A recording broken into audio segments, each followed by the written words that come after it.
Hello and welcome to everybody. Thank you for joining us today. I'm going to pass straight over to Carol. Oh, thank you, Christiana. Hello and welcome, everybody. I'm Professor Carol Costley, Director of the Work and Learning Research Centre in the Department of Education here at Middlesex, where I work with Professor David Boud. Dave has worked at Middlesex for 5 years now, and we're honoured to have him. Dave held high positions at the University of Technology in Sydney before becoming emeritus there. He now works at Deakin University in Australia, as well as Middlesex, and continues his prestigious career in researching and publishing. Last year, he was identified as world leading in research on higher education, based on quality, volume and impact of his work by the League of Scholars. I've known Dave for 20 years. His work cuts across disciplines and across nations, giving him a unique standpoint on higher education. Dave is also the kind of senior leader who supports and reaches out to others to help them develop themselves as researchers, and I believe that this gives him valuable insights into where we are in our actual practice as lecturers and scholars.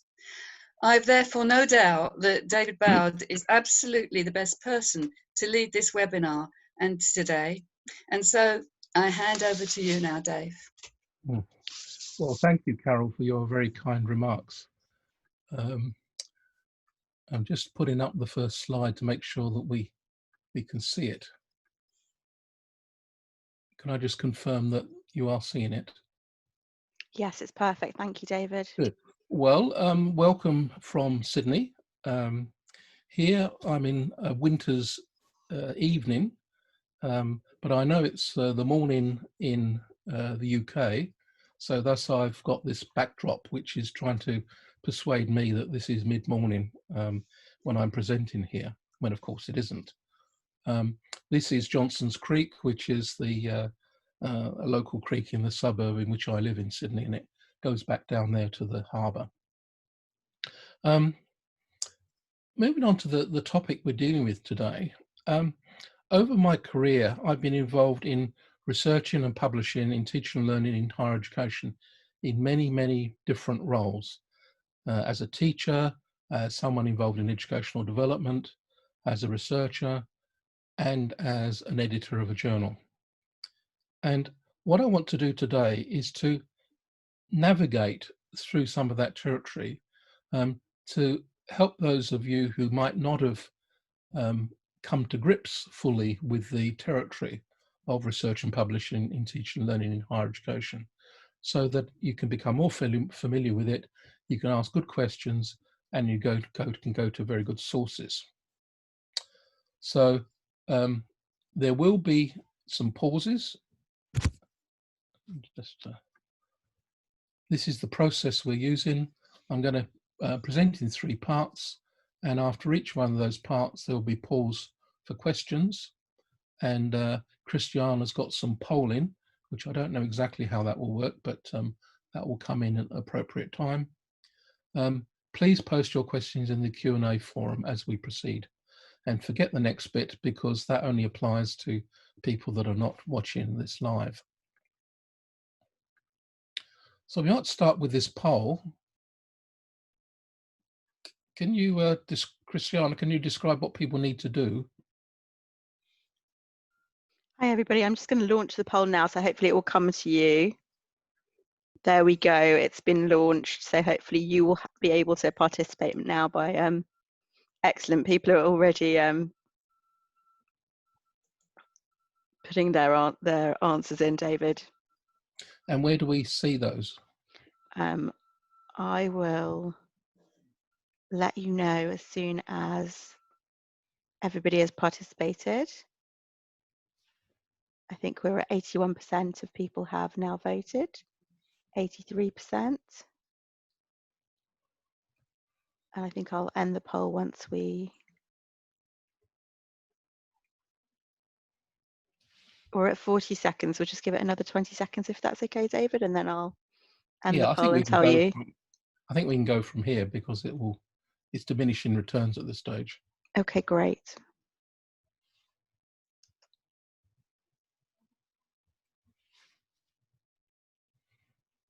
And the answer is And the answer is 55% a teacher in higher education, 37% a person who works with teachers in higher education, and 37% a higher education researcher. Oh, that adds up to more than 100. So people have got dual roles, which is good. Good. Well, one of the things I want to do today is to move us a bit away from 1 towards 3. That's the direction in which we're moving. So let's take the next slide. So this is an outline of what I want to do. Start quite briefly. Part 1 is what it is to be a professional educator in higher education, and to talk about establishing oneself as a scholarly teacher, and start to look at some of the differences between being a scholarly teacher, being involved in the scholarship of teaching and learning, that's what SOTL means, and being a researcher.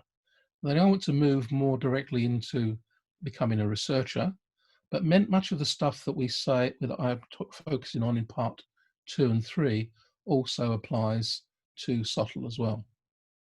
And then I want to end up, and this will be the kind of the largest part of the presentation, is on part 3 and getting published, and how we go about doing that, and what it means to be published in different ways for different purposes. So what is it to be a professional educator? Well, I think the big shift that's occurred through my career is that the role that we have now is not primarily as teaching in the didactic sense of presenting information. We've now moved into a new era, an era of information technology in which knowledge is cheap, and we don't need to spell out in person everything that students need to know. So our role is moving away from being a didactic teacher towards enabling students to learn. And at the end of the day, what we need to be judged on, and what we need to judge ourselves on, is how well are we at helping students learn, and helping students learn meaningful things. And in the process, we learn how to do that on the job. Through innovations, we try new things, we collect evidence, we reflect on it. And this is normal, everyday business as a professional educator. And as we do that, we build confidence in knowing what we can do, and we extend our repertoire. We don't know what to do when we start, but we try new things, we see what works, and we build up an increasingly rich body of knowledge and skills that enable us to help students learn in a variety of ways. Now, I'm not going to talk more about that basic educational role. If you want to follow through on that, there just so happens to be a book, the second edition of which has just come out, Reflective Teaching in Higher Education. And that's a really good starting point if you are familiar and want to build your skills in that basic teaching and learning area. So moving from that, we can think about a spectrum of how we become involved in teaching and learning in different ways. So we start as a novice. We then move towards being much more professional as a teacher. We engage in reflective practice. We engage in investigating our teaching. We involved in investigating our students' learning. We take assessment seriously, not as an indicator of what students do, but what we do as a teacher. The assessment results of our students are the biggest indicator of how good we are, not how good they are. And that culminates in a marker such as Fellowship of the Higher Education Academy, or something equivalent. Some people will emphasize more, and they will go on to focus on what is called, this terribly ugly word, Scholarship of Teaching and Learning, called SOTL. There are international organizations devoted to SOTL, there are journals about SOTL, there are meetings focusing on SOTL.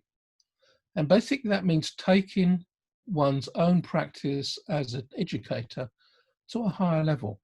So we're not just investigating things in order to improve what we do, we're investigating things and we're trying new things out in order to share it with our peers, in order to share it within our own departments, within our institutions, within our disciplines, and progressively we go outside.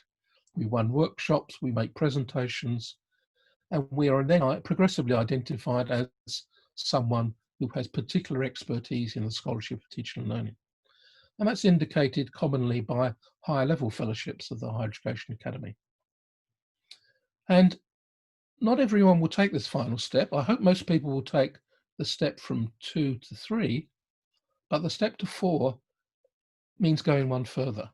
And that is, in addition to whatever our normal role is as a teacher in higher education, and in addition to whatever our normal role might be in terms of researching in our own discipline, some of us might aspire to being a researcher in teaching and learning in higher education. And the marker of that is published in Q1 journals in higher education. I'll say what Q1 means later with some illustrations. So that's the kind of projection. And just to focus a bit more on SOTL, there's a little diagram there from Taylor and Dawson, in which they see SOTL as the overlap between disciplinary research, educational research, and scholarly teaching. It's the bit in the middle where they overlap. So we become a researcher of our own and our colleagues' teaching and learning practices, and we're visible through presentations, through workshops, through sharing, but also increasingly in the literature on teaching and learning in higher education. And I won't be saying a great deal more about SOTL as we go through, but keep in mind most of the things I say about publishing are also relevant to SOTL, even if you don't take that big step to focus on educational research in the top journals. So we've got this tension between being a scholar of teaching and learning and being a higher education researcher. And the main difference is, where do you want to have impact? Where your work will appear. And impact on practice is important for both of those groups. I'm not talking about here about research in higher education that doesn't make a difference. I aspire, and my colleagues in where I work aspire, to doing research that makes a difference. But the thing is that it also needs to be high quality research. And again, the difference between being a scholar of teaching and learning and a higher education researcher is who you focus, who you attend to within your institution, within your discipline or profession, and indeed internationally. So we've had that poll. I'm just going to have a pause now and ask Carol whether there are any questions so far. This will be a quick pause.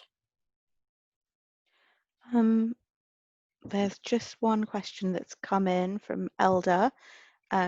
They say, thank you for this, David. I would like to ask if you agree with the school of thought that argues that scientific principles, as opposed to social disciplines and humanities, find it harder to engage with deeper scholarly teaching and research which is not discipline-based.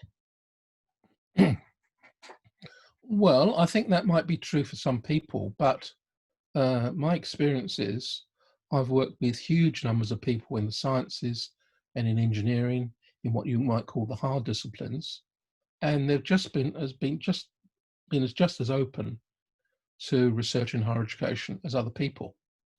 There is a tension, though, between the kind of disciplinary research you're familiar with and educational research. So if you're a social scientist, then the shift that you need to make is a very small shift. But if you're a theoretical physicist or an organic chemist, then the shift is a slightly greater one. So it's more about becoming familiar with a new culture rather than there being any sort of fundamental differences and any fundamental barriers. In the early days when I started, almost everyone who was publishing in higher education came from a science background.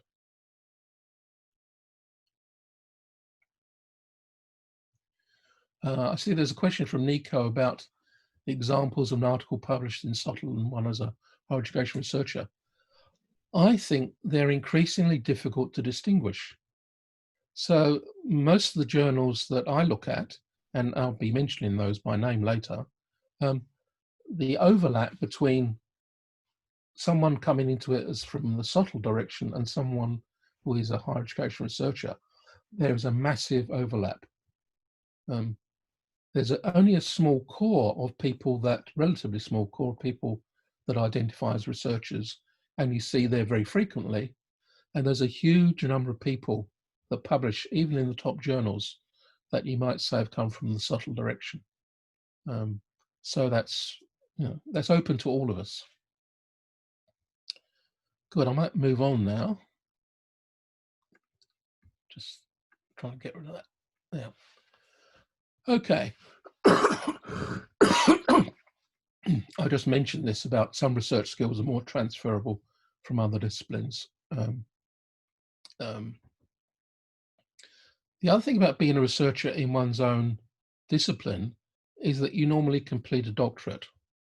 And the doctorate is the kind of the first step on the ladder of being a researcher. So it's the kind of showing that we can do it.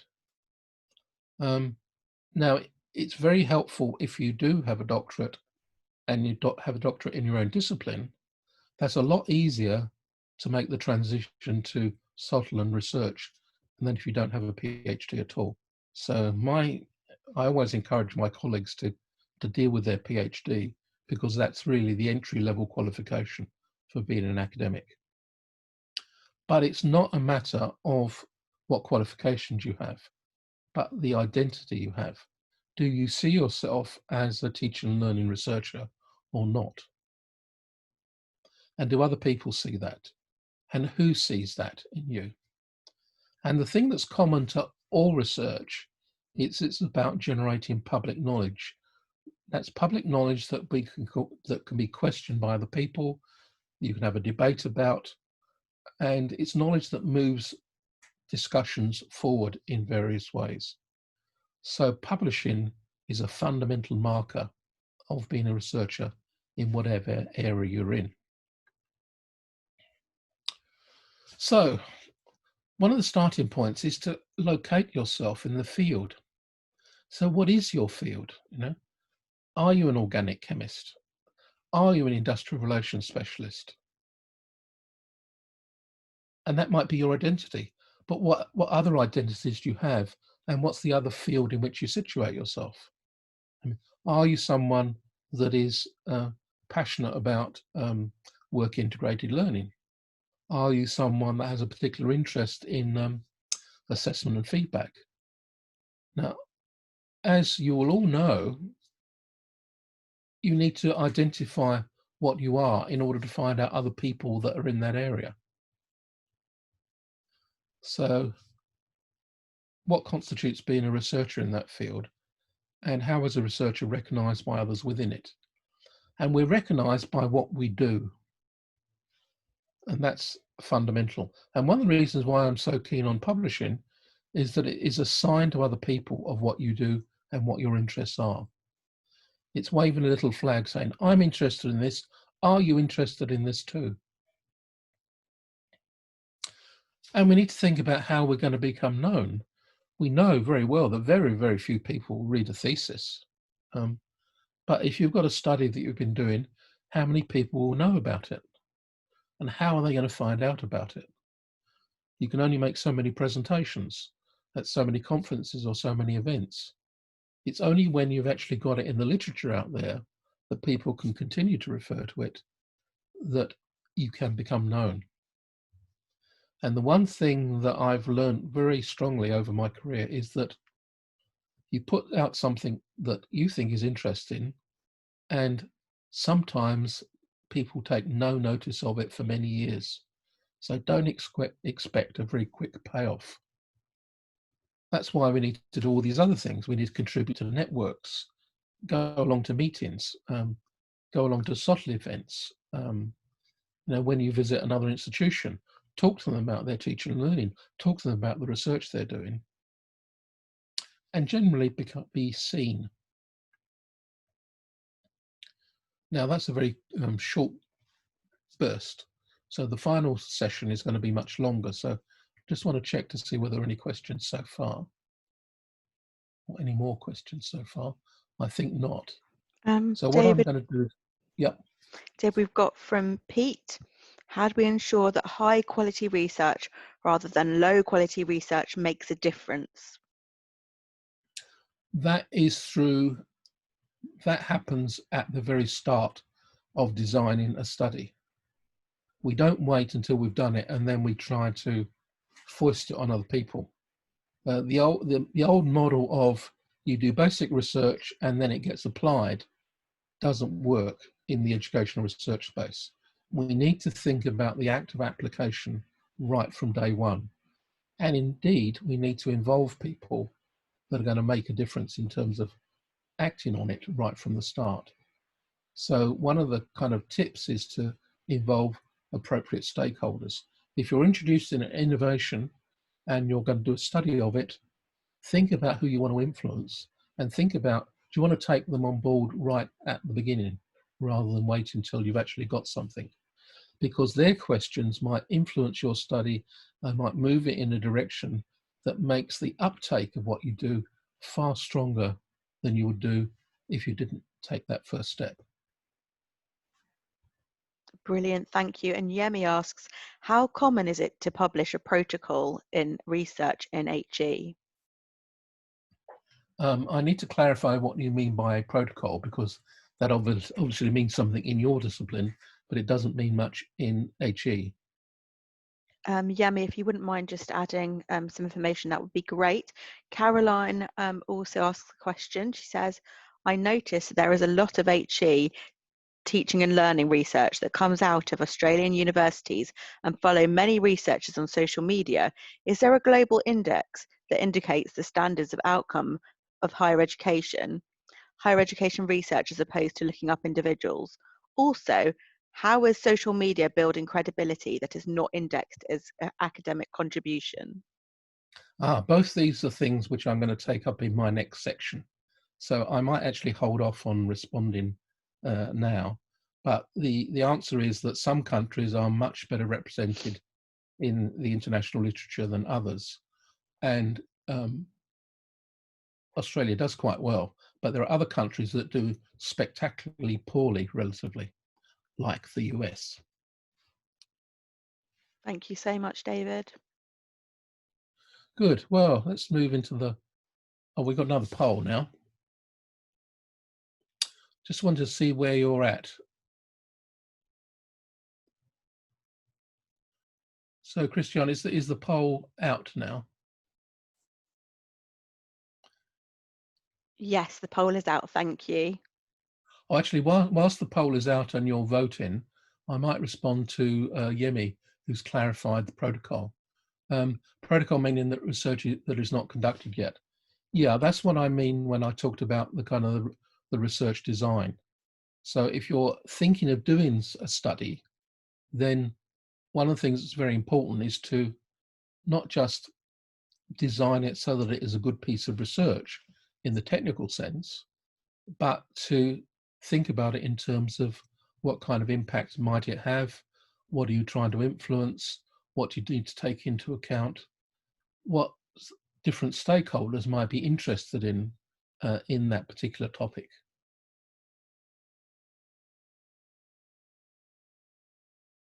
Hi everyone, it's a slightly different poll. It is a second poll, but thank you for checking in.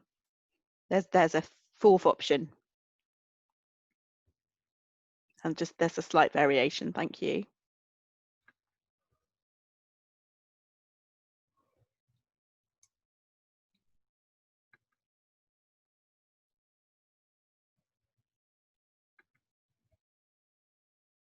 So how many people have we got? I'm just going to end the poll now so that you can see the results. So 50% a professional educator, 36% a person involved in or aspiring to the scholarship of teaching and learning, 34% a higher education researcher, and 12% other.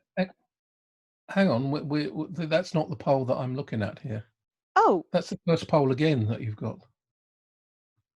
There was a fourth option here, so I thought this was a different one. I'm sorry, everybody. I think you're quite right. It's the one on the screen at the moment. on my PowerPoint screen. Okay, I'm so sorry. It might be that I haven't moved this across since we changed the PowerPoint. I am sorry. Well, maybe we'll just move forward now. Okay, apologies People everybody. people Thank do you. seem to be quite participative, so I'll move on to the next sequence about getting published. And as I said before, most of this is applicable both to educational researchers and to SOTL, but do quiz me if you want to, get some of the finer grain detail about that. The first thing is, it's very important to present at conferences and meetings, but don't think that is sufficient.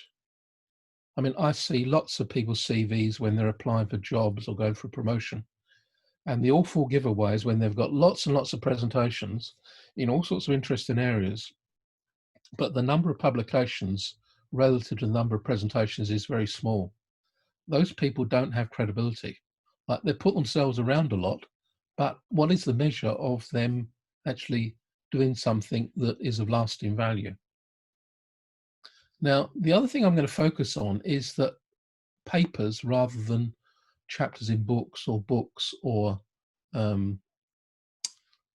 conference proceedings, all of those, the whole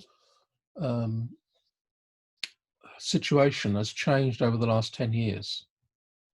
And it's changed in different disciplines in different ways. In the social sciences, of which was a subset of what we're talking about here, chapters in books and things of that kind used to be very important, but they're now converging towards the sciences. And in the sciences, papers were the real currency, and papers in refereed journals were the ones to look at. And again, this is applying also to areas like nursing and education and social work. It is going just as much in this direction. I was at a meeting the other year at the Academy of the Humanities in Australia. And one of the biggest themes of that meeting was how the humanities are becoming more like the sciences in the way they publish. Now, the only reliable way to get your work known is to publish. And people look to you for that. But I'm not suggesting this kind of awful, narrow publish or perish idea. It's about one's identity as an academic. If one is an academic, what one does is one publishes. That's what academics do. They teach, they publish, and they organize courses. So we need to think about moving interesting things we do into the publication space. So, for example, if you want to get promoted on the basis of your teaching, and this is increasingly common, despite what people claim, it's much, much more common now to get promoted on the basis of teaching, but you don't get promoted on the basis of teaching having good ratings from students or just doing conventional teaching very well. You'll get promoted through teaching, through innovating, through addressing real problems, to collecting evidence, and of showing that your work is improving and your students' learning and their experience of learning is getting better and better over time through evidence you put forward. And some of that evidence is local evidence, but some of that evidence is what you can publish. So let's just focus on the stages of producing a paper. Things have moved on since the Middle Ages. And the important thing I want to do is don't start writing yet. The last thing you do if you want to write a paper is to write the paper. So we'll come on to that. And then I'm going to go through these steps in the next few slides. Finding an audience, joining the conversation, finding appropriate outlets, working out what a paper really is, what you need to do before submission, how you cope with editors, and the fact that the paper is not the end of the deal. So, don't start writing yet. Why write a paper and not something else? I think I've covered that. And putting it out there, it depends on the local context. Are we doing it because we're doing a thesis? Are we doing it because we're part of a group? Are we doing it for the RAE? Or what are we doing it for? And am I ready? you know, and basically a paper is an argument underpinned by evidence. So if you've got a really good argument and you've got some strong evidence to underpin that argument, maybe you're ready to write a paper. But the other thing is, finally, have you read enough in order to position yourself? And this is applicable in whatever discipline you write in, whatever discipline your paper's in, you need to know what other people are talking about. And you need to start from there. Are you confident that in the topic you're going to write a paper about, you're in touch with what other people have been saying? And I talk about this in terms of joining the conversation.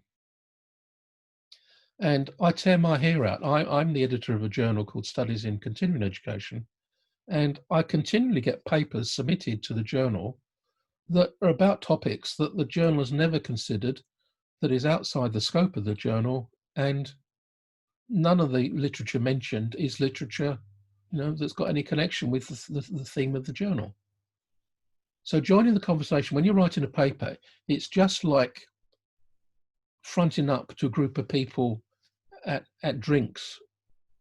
Like, there's all these people standing around, and you've got to find a way of joining a group of people and finding a way into that conversation. And the most important way you find yourself into a conversation is you listen to what the other people are saying. Listening is the start. And the equivalent to listening is reading what other people have written. And of course, you need to ask yourself, who do I want to speak to? Is it people that are interested in teaching and learning in my discipline? And there's a whole set of journals to do with that. Is this something which goes beyond my particular discipline? And there's a whole set of journals that look at teaching and learning in higher education more widely. And like any area of knowledge, some good papers can find a place, and some good papers can't be published because there isn't a suitable outlet, because nothing quite fits what you want to talk about. And that means you've got to actually change your paper in order to join a conversation somewhere and to find an opening. And these are things you need to think about before you start to write. So what do you publish about? The absolutely fundamental thing of all things, it must interest you. And of course, the ideal combination is you have a novel topic, has big impact on students, and it's an emerging issue. So for example, just to give you some examples of what I think of as emerging issues now, inclusive teaching and assessment practices is a big issue. Engaging students through innovative strategies, making sure all students are involved, not just the bright high flyers, and the theme of programmatic assessment, that's assessment across individual course units. Now, there are other issues that are, they've been around forever, but they're not very exciting. Comparing how students do in schools to how they do in universities, that's been a topic of research for the last 40 years, and there's been hardly any progress in that. So that's a kind of really dead, uninteresting area that is probably not worth publishing about. But you need to think about what's not just what's innovative locally, but what's innovative in relation to what's going on more widely. So don't just choose a topic that people have been talking about for years and years and years, and you have very little or a tiny, tiny new thing to say. Now, this little graph here is an interesting one. I've borrowed it from my colleague Phil Dawson.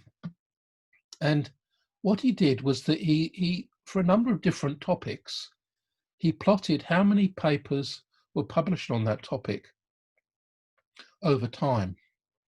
So we can see for this topic here, and you'll have to excuse me because I've actually forgotten the topic that this graph applies to. But Phil is interested in contract cheating, feedback, things in those areas. So it's probably one of those topics that he did it on. So there was a vanishingly small number of papers in 2010. This came up and up. So by 2014, it started to peak. It then went on for another 4 years, and we're starting to see a kind of tailing off. So the question is, if you want to influence the field, where on this graph do you want to be? Do you want to be up here towards the end, where there are decreasing numbers of papers published on the topic, or do you want to be here? There's a direct correlation between how many citations you get and where you sit in terms of publications on this graph. So if you're around here, you'll get lots of citations and you'll get very well known. If you're up here, people say, oh yes, another one on that topic. You know, we get a bit bored by that now.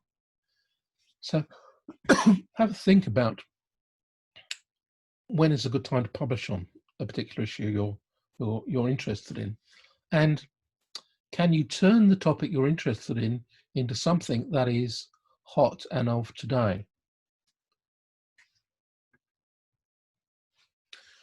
So let's think about researching outlets. By the way, this little thing in the bottom right-hand corner, choosing a journal, this is from Taylor and Francis, and all the big publishers have all sorts of wonderful online resources to help you in the kind of things I'm talking about today. So Taylor and Francis, Elsevier, Sage all have good resources that are applicable to publishing in teaching and learning in higher education. But let's start with the fundamental one. If I don't know the journal, why would it want to know me?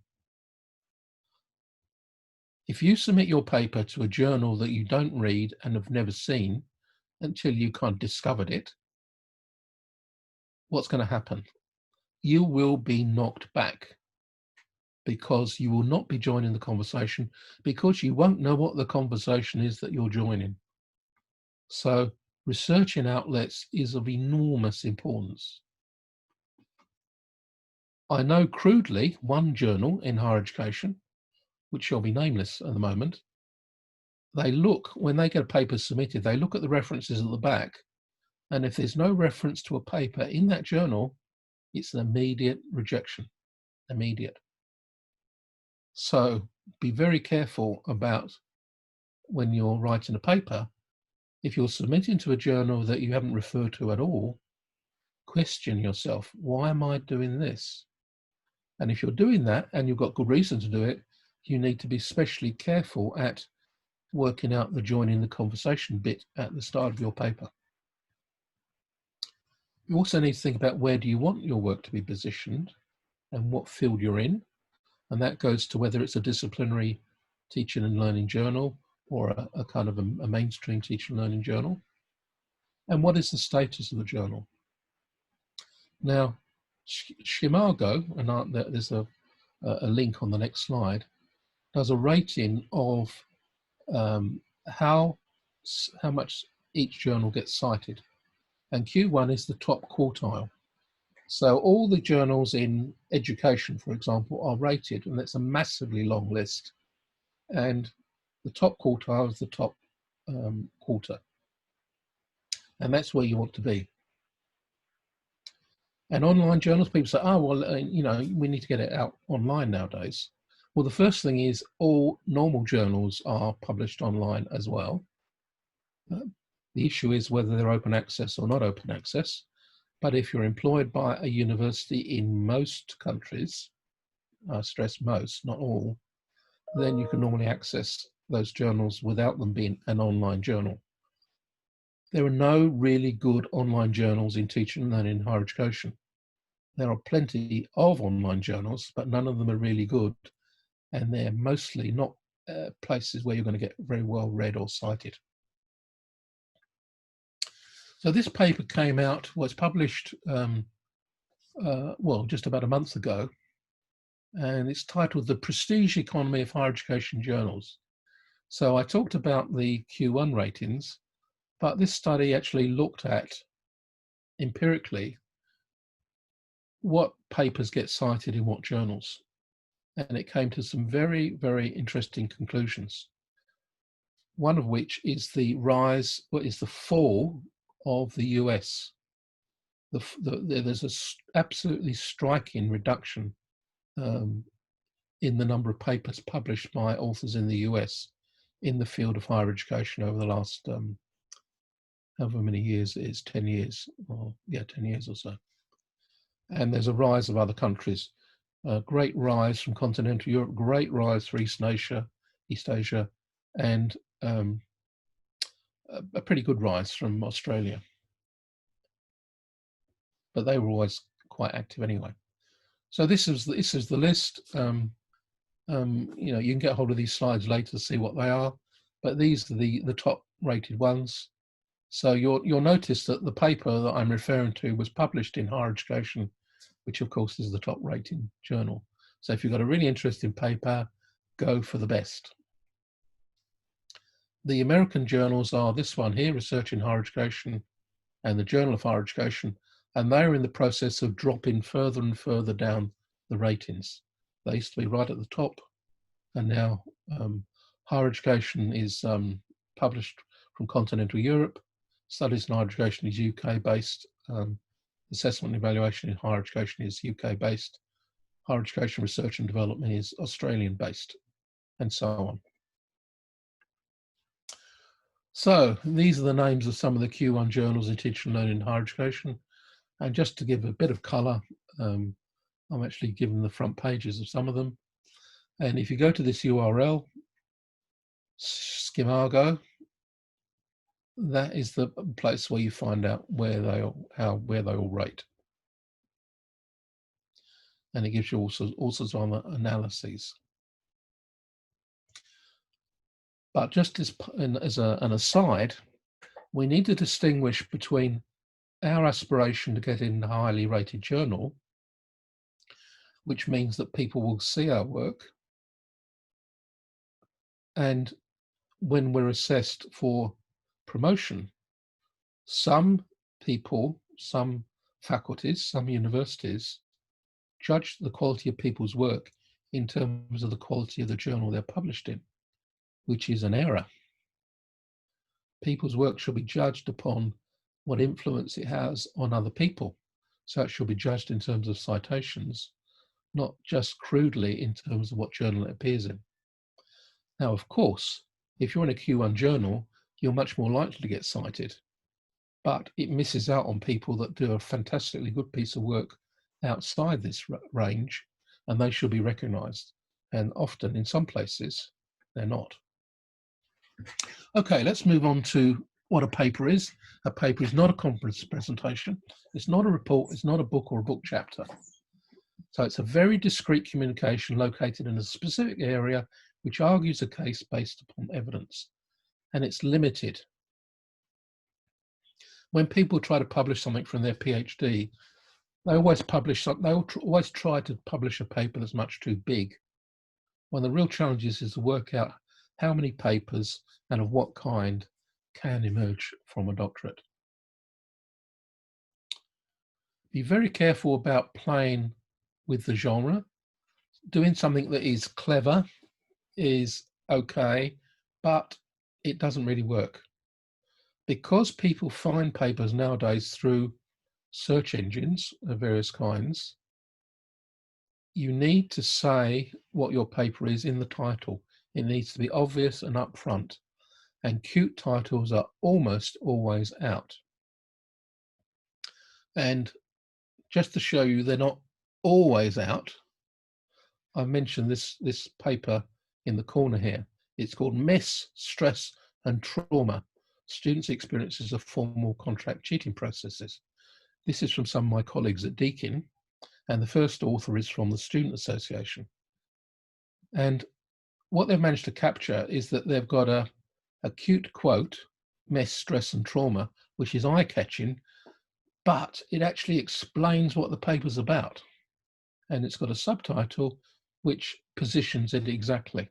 So very, very rarely you might be able to pull that one off, but 99% of the time, don't play with it. Tell it straight.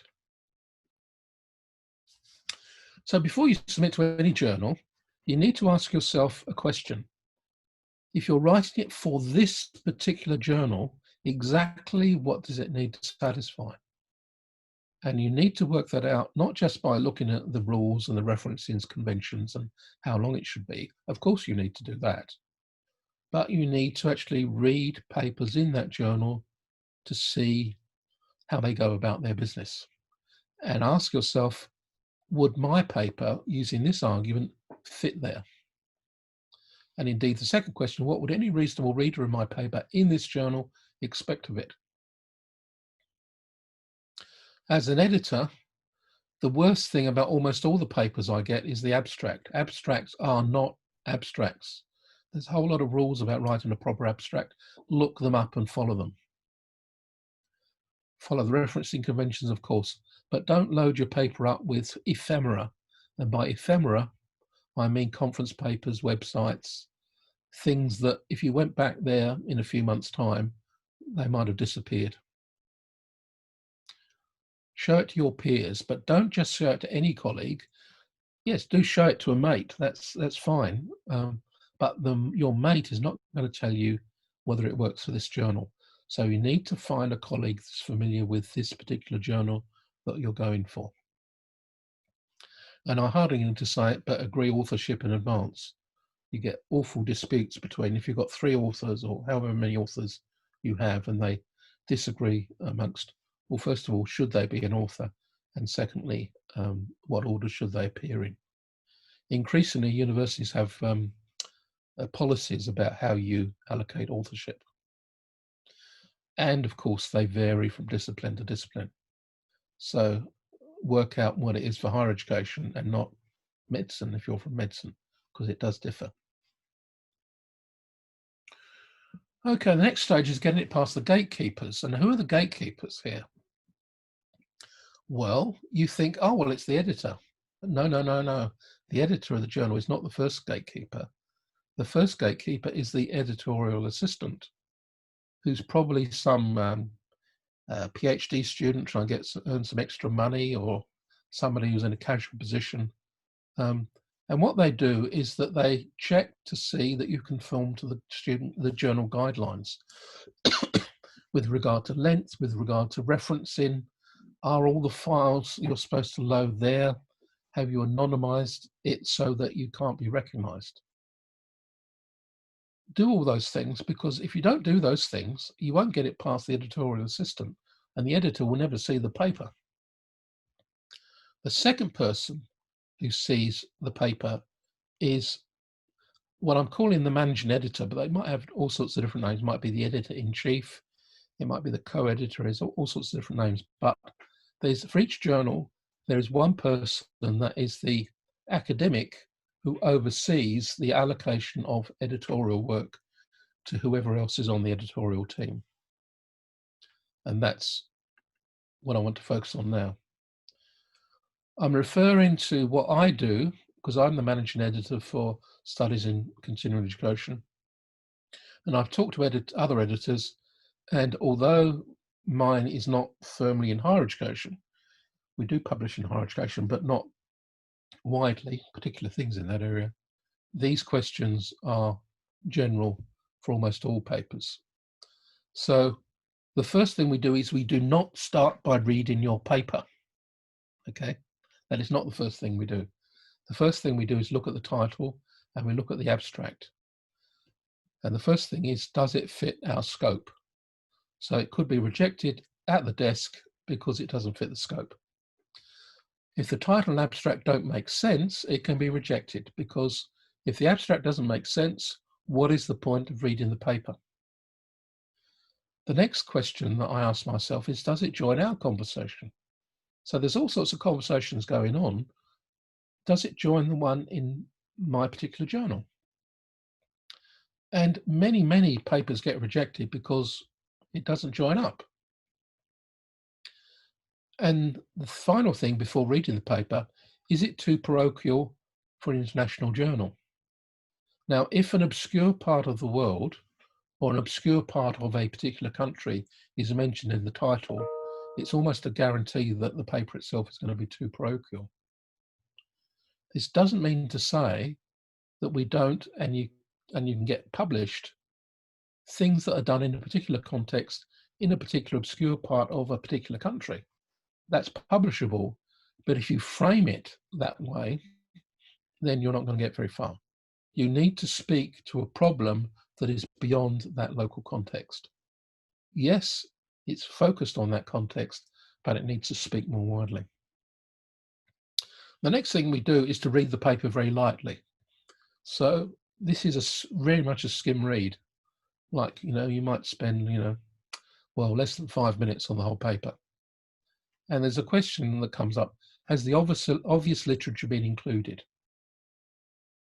If it's an area I know something about, if they haven't referred to X, Y, and Z, and if they haven't referred to anything currently, that is in the last 5 years, suspicions come in. Does it pick up on themes in our journal? Is there an argument here? And is it clear? Can I understand, without reading the paper in great detail, what the paper is about? I then look to see whether it has a theoretical framework or a conceptual base. Does it have a methodology that seems reasonable given the problem that they're seeking to address? And the final question I ask myself as an editor: if I send this paper to a referee, will it embarrass us? Will referees out there say, this journal is no good, it's sending out really dud papers? So I want the paper to be good enough that a referee says, oh, well, it's not perfect, this paper, but, I know why I've been asked to look at it, and, I can do something with it. Final set of test considerations is, how many papers do we have in the pipeline? If you've got a huge number of papers and a backlog, it's going to be tougher to get in than normal. And sometimes this happens later. So, for example, studies in higher education, which was that second-rated journal on the earlier list, when they send it to referees, if the referees recommend major changes, they will reject it because they've got so many papers that only require minor changes, and they just don't have the room for any more. So when I read it, there are flaws pop up, and the question is, are these obvious flaws able to be fixed? Is there something they can do about it? And if the answer is yes, we can get it refereed. And the other thing is, will it open up an exciting new area? I love, as an editor, to get stuff that opens up an exciting new area. They still need to make that plausible connection with what else is going on, but they might take it off into a new area. And what we don't look at is who the author is and where they come from. So when I first see a paper, all I see is the title and the abstract. So I don't know who the author is or where they come from. We're not bothered about have we published them before. We're only bothered if somebody sends us 2 or 3 papers all at the same time. Then we kind of start to worry about that. But we're not bothered by that. And we're not bothered by, is the English perfect? At the first stage, it needs to be absolutely good enough that we can follow the argument perfectly. Right? There needs to be no ambiguity about that, but it doesn't need to be native speaker quality English at that stage, but it needs to be refinable. So we have these, you've got it past the managing editor. The journal editor sends it out to referees, and typically there are 2, often 3 referees approached, and you get 2 or 3 reports in, and then the editor considers these reports, and each referee makes a recommendation, and the recommendation is publish as is, almost never occurs, publish with minor revisions, publish with major revisions, reject and resubmit, or clearly reject. We hope our initial screening process means that we don't reject things outright at that stage, but sometimes we do. But the thing that you need to do is to read extremely carefully the email you get back from the journal and ask yourself, is this really a rejection or is it not a rejection? So the email might say, unfortunately, we're rejecting your paper in this blah blah journal, but we are prepared to consider a resubmission. That is not a rejection. You should be encouraged by that. That means you're close enough that they're willing to have another look at the paper. You need to look very carefully at the referee's reports. But the most important thing you need to look at is what the editor says on the basis of the referee's reports. Because the editor doesn't necessarily agree with everything the referee says. So the editor will probably be prepared to let some things go, but other things are really important. So take great care at looking at what the editor says. The editor's comments are more important than the referee's. Now, of course, you should try to address the referee's comments as best you can. And don't try to rewrite the paper. Try to revise the paper and focus on what the referees and the editor requires, and don't just say, oh, well, I could do this differently, I could approach it in a different way. Forget that. You've written this paper, you've got comments on it, you've got to fix it up and get it published. Don't delay, get on with it. Whatever you do, the biggest mistake of all is take that paper, that manuscript, and put it in your bottom drawer. Anything other than an outright rejection, an unambiguous rejection, means you should work on it straight away. Get on with it. Do another cycle. And when you're dealing with, if you get it accepted, deal with the proofs very rapidly. So once you've got referees' reports in, and it's not a rejection, you should be encouraged by that, whatever the specific comments are. That means you're close to getting published. So don't delay, don't be disheartened, just get on with it. As this notice says, stay strong. So, success. I just put this little, put this little quote at the top here. This is Voltaire's comments on Hamlet by Shakespeare. So even the best of writers can get a bad review. So if it gets through, celebrate. But if it's rejected, that is normal business. I personally have had 3 papers rejected this year so far. That's normal, absolutely normal. Doesn't matter what your standard is, doesn't matter what track record you've got, you know, for all sorts of reasons. That is normal, absolutely, completely normal, and you just get on with it. So don't delay, look at the comments you get, discuss with a colleague if you can find one experienced in publishing in this area, go to the next journal on your list. Whenever I've written a paper, I've written a paper with one journal in mind and a backup. If it doesn't get accepted by that journal, I can then go to the next journal with relatively small changes. Clearly, if the referees are pointing out a big flaw, then I need to fix the flaw before I go to the next journal. The other thing you should do is follow the conventions of the new journal. If the referencing convention is different, change the referencing convention. Because the other thing that editors don't like is they don't like papers on the rebound. So you must make sure it doesn't look like it's a rebound paper. It's very, very easy to spot as an editor. It's got an inappropriate first paragraph and it's got the wrong referencing conventions. What happens if I see that is begging me to reject the paper right up front before I read it. So make sure the introduction still works and your reference work in the new journal and submit again. And this is where I want to come back to the question that was asked earlier.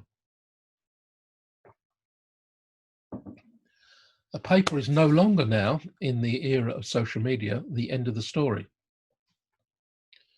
Most journals now do something when the paper is accepted.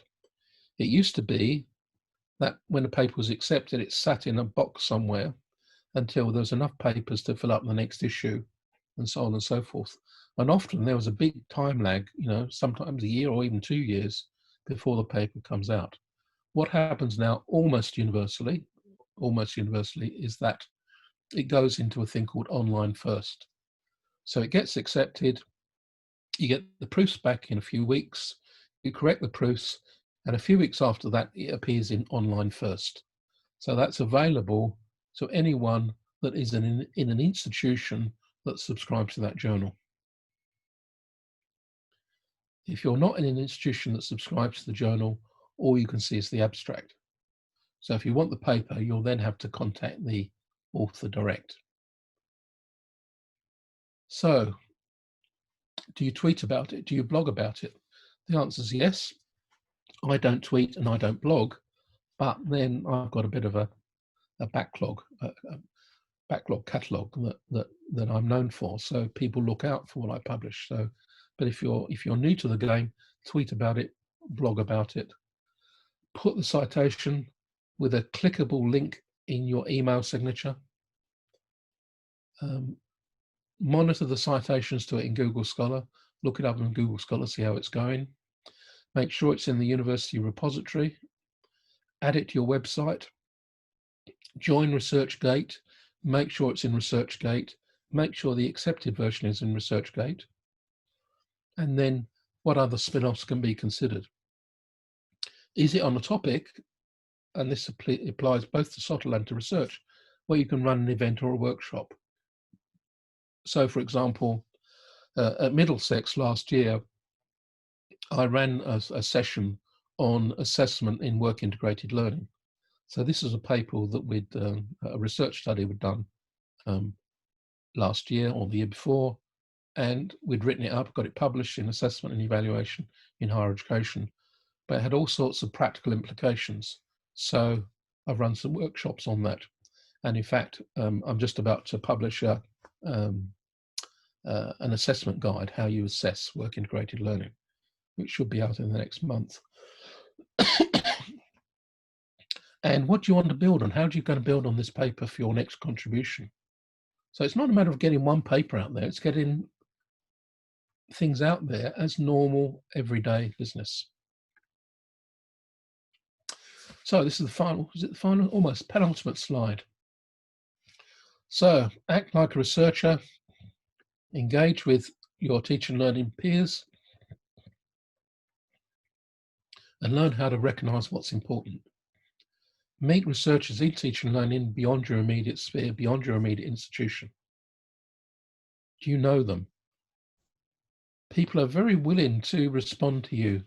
If you approach someone and you've done something, you've actually got something interesting that you want to share, and you might want to ask questions of a well-known person. Most people are very flattered when they're approached like that. What they don't like, and what I don't like, is people asking questions that show they haven't read the literature. I'm not going to buy into that. If somebody writes to me asking me obvious things that they should have looked up anyway, no. But if they ask an interesting question about something I've written, or an interesting question that arises in the area that I'm writing about, I'm very into that. Be visible, make presentations, and it's what you publish that will make you known over time. And it builds up, it builds up. So don't expect a quick return, but a return you will get nonetheless. And the final thing I want to leave you with is a colleague in the business school at Middlesex, Anne Will Hartzing, and she is she's created this Publish or Perish website, and it's probably the single most useful website and blog about all sorts of things to do with publishing. So all sorts of interesting things there. So do go to her, where is it? Oh yeah, I've got the hartzing.com URL there. So thank you very much for your participation, and I'm very happy to answer further questions. Thank you so much, David. And the Q&A, I was wondering whether we wanted to go back to Yemi's clarification on how common is it to publish a protocol in research in HE, and he said a protocol meaning about a research that is not conducted yet. Yeah, they're not really publishable. You'll need to find other people to try them out on, rather than they're not published in the literature. That's not a mode that's common in higher education. Okay, great. Thank you so much. Pauline asks, what if you're writing from a transdisciplinary perspective? Well, there's two things. You've either got to find yourself a transdisciplinary journal in which you engage there, or you've got to join the conversation in some other area. So the transdisciplinary work is located in some area, typically in higher education, for example. So you've actually got to pick up on that. So where's the conversations going on about transdisciplinarity? They're the journals that you'll be attracted to, and go from there. And it's not just transdisciplinary journals that publish in that area. Just do your homework. Okay, thank you so much. Solomon says rejections based on the author's inability to cite papers related in that journal doesn't make sense at all, or what's your take? If a researcher has used recent papers in developing his article and the article is of great essence to the journal, why should it be rejected based on inability of the author to use papers from that journal? Again, this shows a lot of bias in rejections. What are your thoughts on this? My journal doesn't adopt that policy. But if you're wanting to join the conversation that's going on in that journal, you've got to show how what you're doing links up with some of the issues that we publish about. And it's very difficult for you to do that if you don't refer to some papers that we've published. There is no such thing as a good paper. There's only such a thing as a good paper that can be published. There's lots of good papers that could be written out there, but they're not publishable because they don't fit in existing journals. Now, that's the reality. I'm not arguing whether that's a good thing or not, but that is the situation we find ourselves in. So you don't start by some wonderful idea that you have. You've actually got to connect your wonderful idea to what other people are talking about and join the conversation and move the conversation in the direction of your really interesting idea. And don't just think that, well, I've got this wonderful thing that I deserve to publish. There's no such thing as something that deserves to be published. Okay, thank you. Trang says, if there are some topics that is very much context related, such as incorporating global citizenship into the higher education curriculum, the understanding of GC is contextually dependent, then how can we decontextualize our research? Thank you. Well, I'm not suggesting that you do decontextualize your research. That your research needs to be highly contextualized, but it needs to be contextualized in two ways. In one way, it needs to be contextualized in terms of the particular problem, the particular location that problem is manifest in, but it also needs to be contextualized in an international context. So you need to know whether people outside your immediate context will be interested in it and how will they be interested in it. And you have to contextualize it for them so that it's meaning for them. So you need to do that dual contextualization. It needs to be both very specific, but also in the wider context. Okay, great. Pauline asks, how many topics move from higher education to other areas and vice versa? Is higher education often at the forefront of knowledge and practice? Oh gosh, where is the forefront of knowledge and practice? It's not a single front. There are multiple fronts for multiple purposes in multiple disciplines. So education does borrow from a whole lot of other disciplines. So it's not a field that's got impermeable boundaries. So there's continual taking up of ideas, theoretical ideas, conceptual ideas from other areas, which we utilize in various ways. So I think I'm rejecting the idea that there is a boundary of knowledge. I don't think that's a meaningful way to think about knowledge. Thank you. Juan Oh, asks, sorry, one more thing on oh, that. sorry. On a particular topic, for example, I've published a lot of things about feedback in recent years, and a part of what we're doing is that we're trying to make the conversation about feedback more and more sophisticated, more and more nuanced, and getting people to see feedback in a different way. So you could say that we're advancing the boundary of knowledge about feedback, but that is about that particular sub-area of assessment and evaluation. So you can talk about that being advanced, but you can't talk about bigger entities being advanced. Sorry, Christiana, carry on for the next one. Thank you.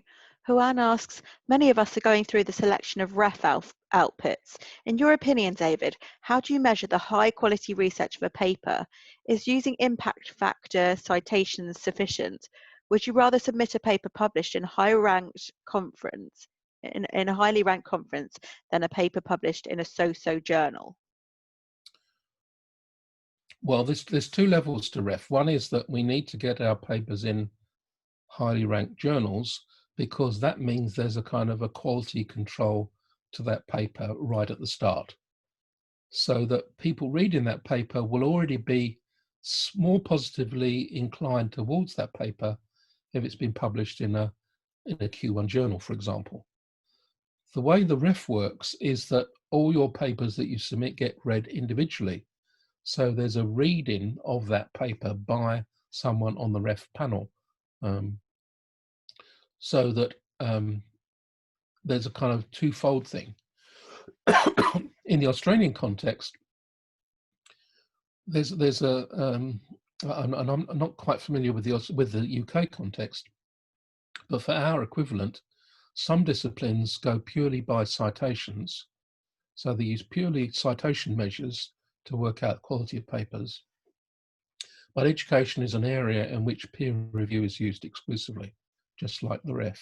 And we're starting to have a debate now about whether these metrics might be more applicable to education than we thought. I used to be a great opponent of using metrics to judge quality in education, but I'm now coming round to the thinking that it might be a good idea.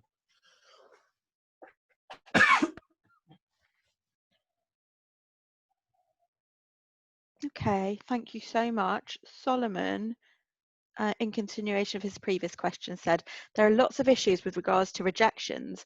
Reviewer A wants the author to revise a certain part, maybe the introduction, and then reviewer B and C feels they're okay. Doesn't this show incompetency on the part of the reviewer? What's your take on this? Well, if you send one paper to 10 different reviewers, you'll get 10 different views.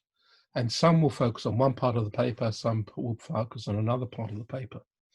That's what human beings do. There's nothing to do with inaccuracy. And what the editor needs to do is they need to read what the referees say and give you some steer on what is necessary. And that's why it's enormously important to read what the editor says.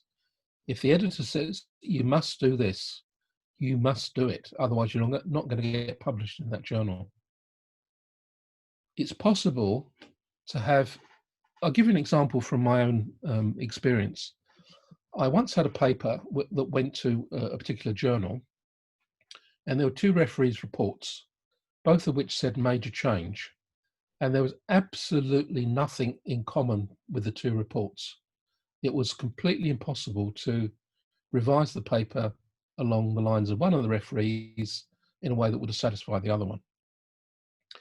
So one of the things I did was I went back and I said, how on earth could two different people read completely different things into my paper? And then I looked at my paper again and I realized, well, the reason they've got these two crazy reports is because I haven't written it very well. So what I then did was I rewrote the paper not in line with either referee. So I did things that weren't consistent with what either referee said. And then I wrote an explanatory letter to the editor explain what I'd done, and explaining that the reason that these referees had said these things was because I'd made this completely different error in my writing of the paper. And by fixing that particular error, it means the two referees' reports are not meaningful anymore. Eventually, that paper was published. So don't think you have to follow slavishly what referees say, but you need a very, very good argument about what it is that you've done. And the simplest thing to do is to follow what the referees say. If two referees say two different things and they're not incompatible with each other, you know, one says change the introduction and one says change the conclusion, what I'd do is I'd change both.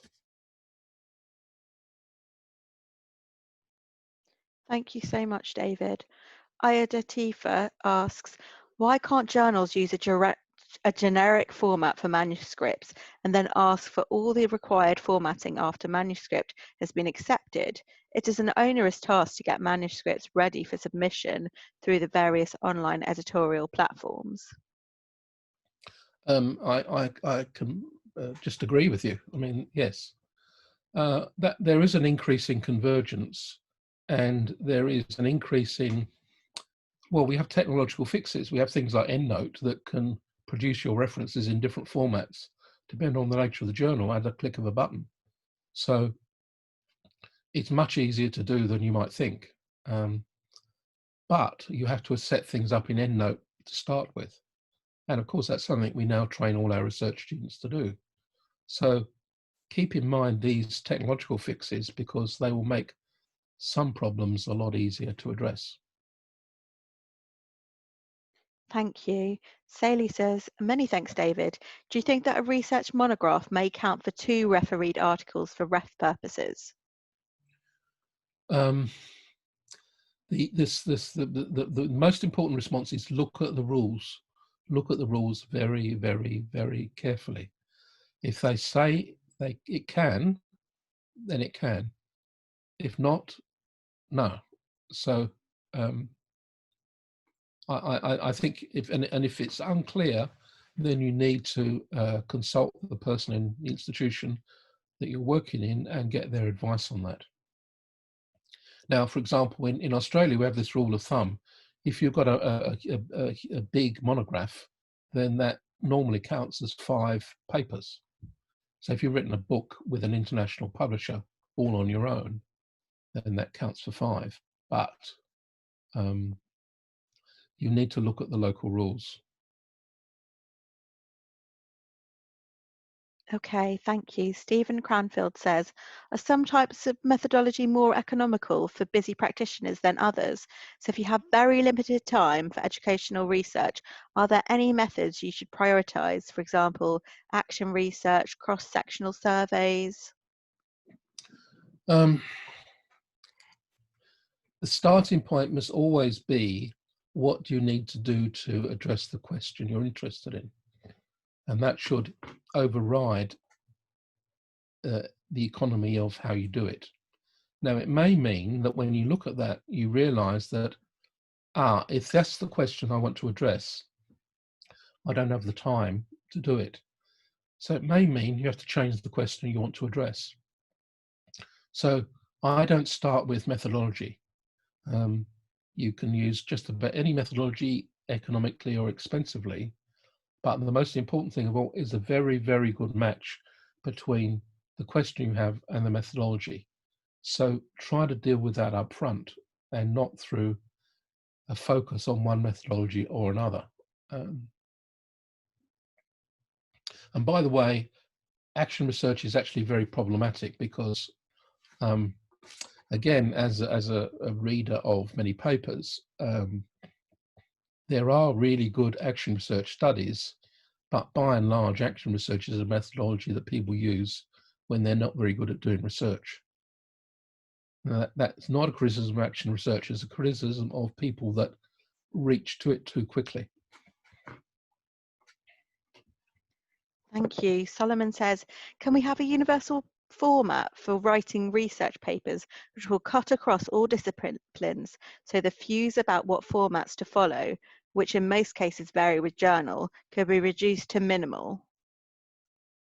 Well, I think I've already addressed that. I mean, that most journals follow one of the major styles, and if you put your references in EndNote, you can just do it quite straightforwardly.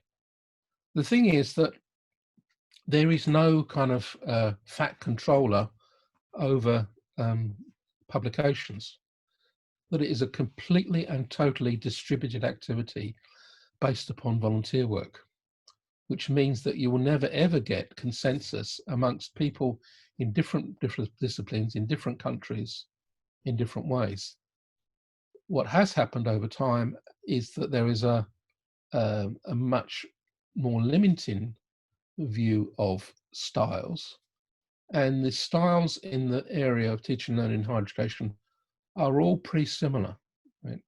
So the amount of work you would have to do to move from one of those journals on the list I had earlier to another one of those journals would be trivial, really trivial. So what there is massive difference in style between different discipline areas, but within a given discipline area, there tends to be more or less a consensus. And the big issue, I think, is in the difference between the general teaching and learning in higher education journals and discipline-specific ones, because the discipline-specific ones follow the conventions of the discipline and not the disciplines of higher education research. Thank you. And I think if we've got time for a last question, Ida Tifa asks, where is the balance between assessing the quality of scholarship outputs using the usual impact factor and targeting Q1 journal and the Declaration on Research Assessment, DORA? What about all the conversations about assessing each output on its own merit? Well, assessing each output on its own merit is exactly what you should do. Now, unfortunately, some disciplines have lists of acceptable journals. So, for example, they take, that list of journal rankings, and they say you must publish in these ones. And sometimes they do that both for their own disciplines and for educational research. And that is just wrong, because we need to be looking. Can I just check that we're still? Sorry, yes, I've just closed so that we can see you nice and clearly. Okay, it's just wrong, and that resource from Anne Will Hartzing is a very good way of. You should read some of her work because she's very strong on this. That you need to judge an individual paper on the merits of the paper, so that it doesn't matter what the impact factors of the journal are. It's the impact of that paper. So, for example, Anne Will argues that Google Scholar is a much better judge of impact than some other citation mechanisms because it picks up all citations. Now, it also picks up some rubbish as well, which means you've got to clean up your files in Google Scholar. But it is a much clearer indicator of the impact of your paper or any publication than the status of the journal. So if you go into Google Scholar and look at my publications, the ones that get the highest number of citations aren't the ones in the highest ranking journals. And that's quite appropriate, because we need to judge papers on their own merits, not in terms of the journals in which they're published. The reason I don't publish in low-rated journals is the chances of anyone citing that paper, indeed any chance of them finding that paper, is quite low. So we've got to balance these two things. We publish in high impact journals in order that people will see our work, but then we should be judged in terms of the impact of that paper, not the naive impact factor of the journal in which it appears. Your paper might be the one paper in that issue of the journal that no one cites. So you get a kind of a free kick just because you were there, not because your paper's any good.